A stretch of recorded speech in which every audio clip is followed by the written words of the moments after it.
Mas Wowi ini sopo toh Mas? Jadi kalau ditanya siapa bosman gitu ya, saya adalah emang sengaja mengacurkan bangsa Indonesia. Jadi by all means Malaysia ini memang sedikit nakal. Mas Wowi, apa kabar? Baik, apa kabar Mas? Bosman yang sontolo yuk. Ini ngetop banget, tapi mungkin anak-anak muda nih khususnya yang penontonku ini mungkin pengen kenal sih. Mas Wowi ini sopo toh Mas? Saya itu singa tua yang luka. Kemudian daripada merusak, ya saya menulis. Kebetulan hobi saya adalah menulis dan saya adalah amateur writer kali ya. Amateur writer itu bukan karena komersial, tetapi karena setiap hari saya punya diary. Zaman dulu saya punya diary. Jadi sekarang sejak 2011 diary-nya saya pindahin ke Facebook. Cuman nama peristiwanya saya sadurkan supaya saya ada memori sedikit gitu ya. Nah saya heran kenapa buku harian saya dibaca orang, itu aja yang saya heran gitu.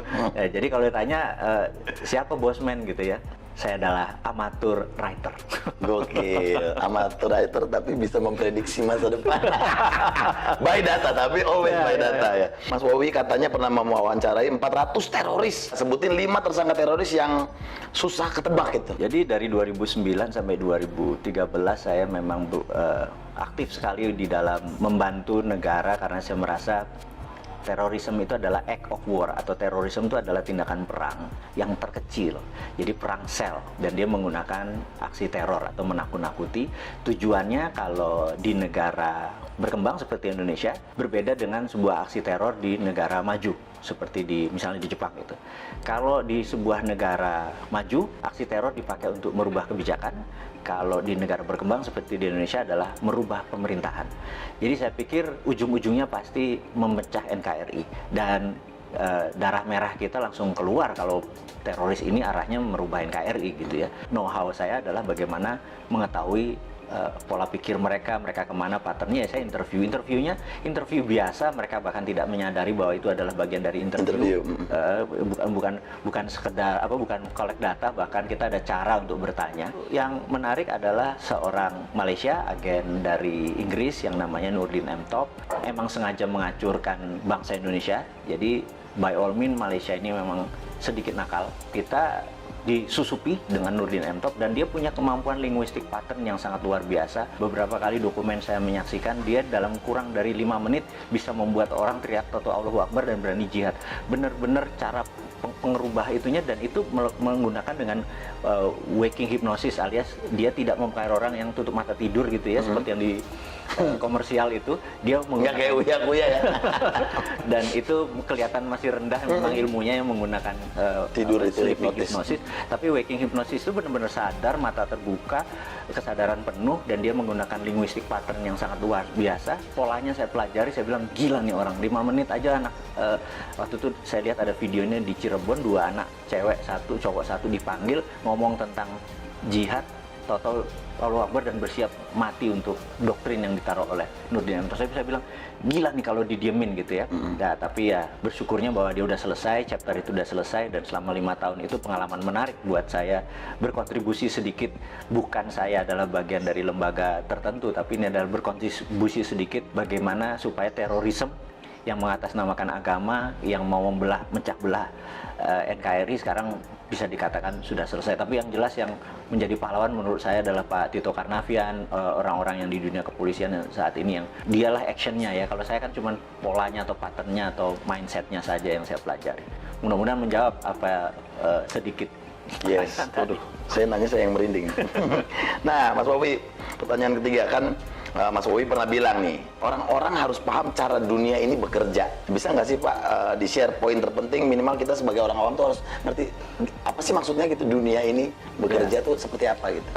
How the world work, bahasa Inggris susah bener ya. How the world work. Gitu. Jadi tidak pernah berubah sejak tahun 45. Jadi sebelum tahun 45 dunia ini bergeser jauh, tapi setelah tahun 45 ke sini dunia ini tidak bergeser jauh. Setelah Long Telegram, ada sebuah buku yang menarik yang ditulis George Kennan, di mana dia adalah menaruh foreign policy yang diatur adalah Eropa adalah negara produsen, Amerika negara produsen, kemudian Timur Tengah adalah negara energi, kemudian Afrika adalah bahan bakunya Timur Tengah, Amerika Latin adalah bahan bakunya Amerika.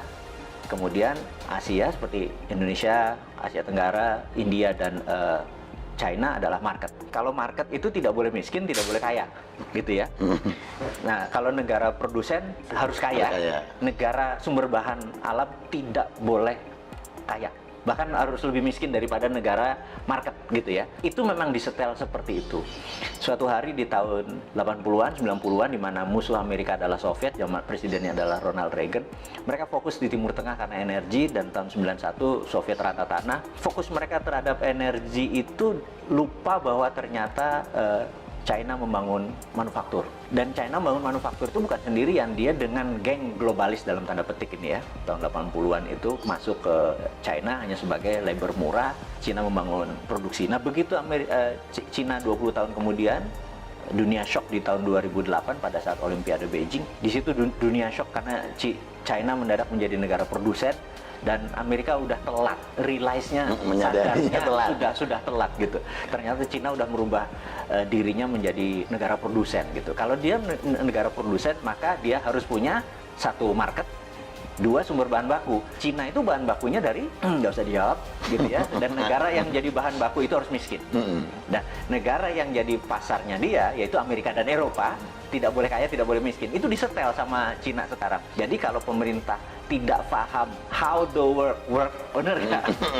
Ya kayak sekarang ini kita kayak kikuk mau dagang apa, salah semua, pertanian tidak bisa independen, pupuk aja impor dan lain sebagainya karena nggak ngerti gitu ya. Nah, kita coba mengingatkan bahwa kalau sebagai Anda pengelola negara tapi nggak ngerti how the work, ya seperti sekarang berantakan. Nah, ini kita buka makanya. Mas Wowi, ini kan kalau orang awam nih ngelihat propaganda di dunia ini kan ya bisa jadi hoax gitu ya. Sebenarnya propaganda itu rumornya tuh ada nggak sih yang kayaknya nggak mungkin gitu, tapi it's real gitu. Propaganda itu ilmu makrifat, ilmu tertinggi dari strategi mempengaruhi orang lain. Jadi yang paling rendah namanya agitasi. Agitasi itu adalah mengajak, provokasi, mengajak dan bergerak. Propaganda adalah changing mindset. Jadi ini semua bertahap. Mengajak dulu, mengajak dan bergerak, kemudian changing mindset. Propaganda itu bukan sekedar informasi satu aja, itu masih agitasi namanya. Propaganda itu changing mindset. Misalnya kita ingin Indonesia ini negaranya khilafah gitu. Ini contoh saja. Mereka punya cara melakukan agitasi, provokasi supaya nanti oh iya ya, kita harus merubah menjadi khilafah. Itu contoh propaganda, namanya changing mindset. Jadi kalau sepotong-sepotong nggak bisa dibilang itu propaganda. Jadi harus hati-hati, sepotong-sepotong ini bagian dari pasal-pasalnya ini. Counter propagandanya pun kita udah harus siap. Gitu, ada counter propaganda. Oh, ini bagian dari propaganda, bagian dari agitasi, bagian dari provokasi, bagian dari, kita harus ada counternya. Saat ini dunia intelijen harusnya punya divisi itu. Mudah-mudahan sadar. Karena sadar itu dalam artian karena ilmu ini bergeser terus, ilmu komunikasi massa ini bergeser terus. Dulu adalah menggunakan koran, dulu menggunakan TV, dulu menggunakan radio, sekarang menggunakan apapun. Jadi sekarang ini perangnya bukan battle ground, bukan perang ground, tapi battle space. Nah, kemampuan battle space kita ini, perang di udara tadi, bukan satelitnya, bukan sekedar internetnya, bukan sekedar sosmednya, tapi kontennya ini benar-benar tidak sesederhana yang seperti kita bayangkan. Nah, di sana dokter-dokter semua, iya kan, bukannya seseorang yang ilmu pengetahuan psikologinya nggak mateng gitu. Jadi saya pikir banyak yang harus kita pelajari. Jadi sekali lagi anak-anak muda yang di bawah 40 tahun yang saya bilang nanti 4 tahun lagi berkuasa itu, kesempatan Anda belajar. Karena yang tua-tua nggak mungkin belajar kan? Terlambat. Kalau sekarang yang lagi Mas Wowi dalemin, khususnya di Indonesia ini lagi ada propaganda apa sih? Saat ini yang saya lihat kita terjadi pelemahan di dalam memahami namanya sovereignty atau kedaulatan. Ekonomi kita tidak berdaulat, finance kita tidak berdaulat, bahkan sumber daya alam kita tidak berdaulat. Bisa diambil contoh gini, kita udah dikadali sama Freeport. Dikadali Freeport tuh gini, Grasberg itu adalah tambang tembaga. Kita cuma dapat koper konsentrat.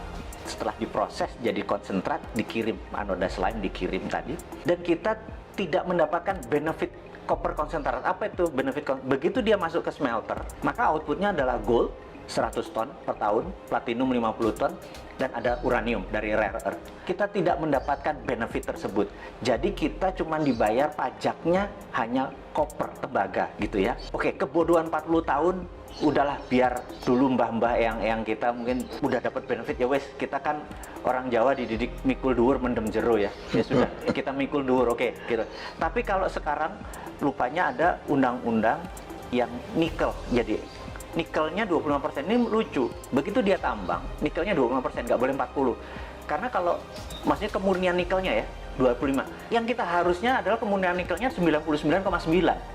Tapi kalau 99,9 maka banyak yang dibuang. Dia nggak mau, dia maunya 25% aja. Kenapa? Karena 25% itu ada dua benda yang dia incer.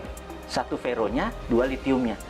Jadi waktu dibayar, hanya dibayar nikelnya saja. Litiumnya sama ferronikelnya sama nikel lateritnya itu gratis. Nah, kemudian isu terakhir adalah tin atau timah yang katanya mau digitukan sama. Tapi sama Cina apa yang dilakukan? Kadar tinnya harus 25% karena di 75% itu masih ada yang namanya thorium, masih ada yang namanya osmium buat laras senjata. Dan kita cuma dibayar tin timahnya doang gitu ya. Nah, kok masih goblok sih gitu ya, cuman kita ngingetin aja gitu. Yang mbok sekarang sudah sekian lama, ya kalau mau dibayar namanya konten dari mineral tadi yang dibayar. Litiumnya berapa, osmiumnya berapa, thoriumnya berapa, rare earth-nya. Jangan cuma dibayar pokoknya dan nilainya paling murah. Jadi koper tuh paling murah, nikel tuh paling murah, timah juga paling murah, stannum ya bahasa kimianya, SN biar pada inget ini. Pasti pada lupa pelajaran SMA dulu ya, waktu SMA dulu kalau fisika tuh saya inget ada hari libur nanti kita rebus kubis Prancis HEL gitu ya, pada lupa kan pasti kan gitu ya. Nah kita sekedar ngingetin bahwa pelajaran itu penting karena biar nggak dibodoh-bodohin. Biar nggak dibodoh-bodohin. Yang kedua adalah kenapa Indonesia tadi yang jadi marketnya Cina tadi. Karena Tuhan itu sudah baik banget sama bangsa Indonesia aja yang terlalu terpesona dengan bangsa lain. Saya selalu berkali-kali cerita, bayangin ini ada bola dari plastik, transparan, kemudian bola itu kita kasih glitter, bola itu diputer. Glitter itu akan ada di lingkaran tadi. Dunia ini yang sudah miliar tahun muter itu mineralnya ada di sabuknya. Karena itu Nusantara dengan hampir sekian panjang wilayah itu menghasilkan seluruh mineral itu. Jadi 130 unsur mineral yang ada di tabel periodik itu ada semua di Indonesia. Dari mulai rare earth, tanah jarang, segala macam. Dan ini adalah hanya ada di Indonesia loh, gitu. Kenapa kita masih terpesona sama bangsa lain? Ini aja digarap. Kalau kita mau berdaulat, kita buat aja namanya metal road gitu atau mineral road gitu ya. Dulu kan ada spice road misalnya gitu, jalan rempah ya, kita jalan mineral karena kita the only country yang punya itu semua di dunia ini. Itu yang membuat generasi nanti ya, yang 4 tahun lagi berkuasa tadi, ambil itunya Jo, gitu ya. Jangan lu pikirin yang tua-tua ini. Iya. Nah, Mas Bobi, coba Mas Bobi, ada nggak konspirasi yang paling serem dan berhasil sepanjang sejarah? Menurut saya adalah diambilnya emas Indonesia sebelum Pak Karno dikudeta, dan itu gerakannya cantik sekali sehingga depository emas kita lepas hampir 1000 ton gitu ya. Cakep sekali skenarionya dan itu bisa dibuktikan one of the best. Nah, ini kita ngomongin yang anget-anget nih. Kemarin nih kayaknya Pak Bos lagi marah-marah sama menterinya nih, ya kan? Gimana Mas Bowi menanggapi statement Presiden kemarin yang kayaknya bakal ada reshuffle kabinet nih, gimana? Kalau saya lihat tujuannya Pak Presiden adalah mengingatkan, jadi early warning untuk semuanya bergerak. Tapi kalau kapabilitas dan kapasitasnya memang tidak ada, menurut saya dalam 2-3 bulan ke depan benar-benar diganti secara fisik. Saran saya, karena ini bukan biasa saja, ini udah extraordinary, jadi udah bukan extraordinary lagi, udah extraordinary karena economic at war. Di dalam economic at war itu hampir no law, nggak ada hukum. Hukumnya adalah survival of the nation, hukumnya. Jadi gimana bangsa ini supaya survive. Jadi jangan, survive-nya harus cara kayak gini, nah itu lagi normal. Sekarang nggak peduli cara, yang penting bangsa ini survive, intact, utuh, dan cepat. Yang diganti saran saya adalah semuanya. Semuanya, bedol desa ya? Bedol desa. Semuanya bongkar ya? Benar. Nah, kalau menurut Mas Bowi, 5 negara yang punya sistem pemerintahan paling oke. Saat ini menurut saya negara yang paling oke adalah Cina. Karena struktur Cina adalah single party, partainya satu, yaitu PKC, Partai Komunis Cina, dan di dunia ada 7 negara yang single party, salah satunya Meksiko. Jadi dengan adanya single party, mereka bisa orang yang menjadi pemimpin itu benar-benar orang yang memang bukan 5 tahunan, memang punya karir dari bawah ke atasnya baik. Jadi bukan komunisnya sekali lagi ya, yang itunya ya. Jangan salah persepsi ya. Kan? Karena yang single party country. Jadi saya berharap suatu hari Indonesia akan mengadopsi itu revolusi lagi, bener nggak? Sekarang kebanyakan ya. Sekarang terlalu banyak gitu ya. Karena 2-3 pun akan terus seperti Amerika, tapi seperti Meksiko kita tahu dia single party country. Itu saya usulkan one of the best solusi adalah single party country, di mana mereka mau yang menjadi abdi negara, mau jadi public servant, memang berkarir dari bawah gitu ya. Dan jadi antara country dengan party atau partai menjadi satu. Itu tadi baru Cina tuh. Ya pokoknya yang single party country ya. Kita googling bareng-bareng. Iya. Nah itu, makanya jangan apa-apa lengkap. Nah, ya benar. Teman-teman biar belajar ke Wikipedia, bener nggak? Bener. Nah, pertanyaan terakhir. 5 figur paling cocok sebagai pemimpin Indonesia versi Mas Wowi. Jadi satu yang di 2024 saya harapkan adalah satu muda. Anak-anak muda ya? Iya, muda kalau bisa milenial. Milenial artinya tidak lebih 44 tahun. Yang kedua adalah dia nasionalis, jadi bukan globalis. Ketiga dia harus religius, gitu ya. Terus dia percaya pada pluralisme, perbedaan, dan sangat toleran. Jadi ya, kalau ada di dalam satu figur, dia adalah figur yang paling cocok memimpin negara ini. Mantap. Mas Wowi, thank you banget waktunya, sukses.